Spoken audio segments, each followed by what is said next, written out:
เที่ยวทะเลวันนี้ฉันก็มาอยู่ที่หาดทรายขาวที่เกาะช้างจ้า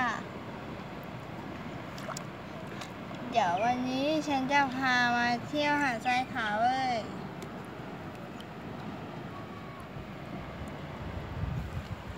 ฉันรู้สึกว่าแถวนี้น่าจะมีปูเสฉวนด้วยเดี๋ยวเราลองมานั่งหากันดีกว่า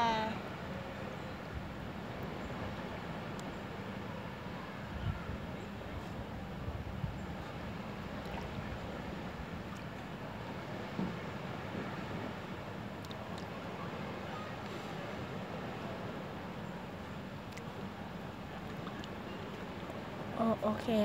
ภาพข้างหลังก็คือมันถ่ายได้แค่2 นาทีคือพอ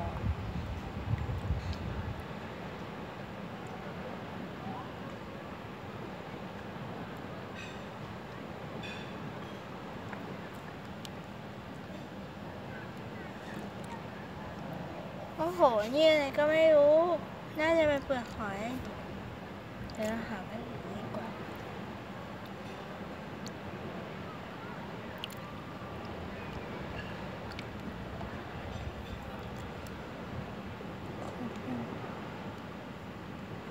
2 นาที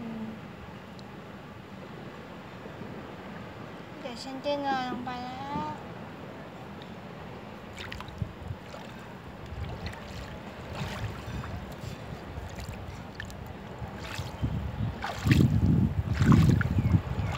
ก็ซาใช้ว่าแบบนี้จ้ะ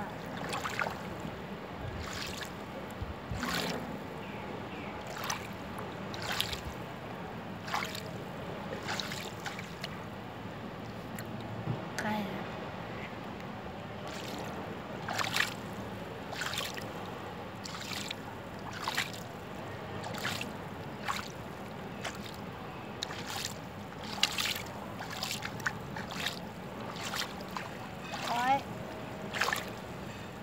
ฉันชักจะตัวเปียกไปหมดแล้ว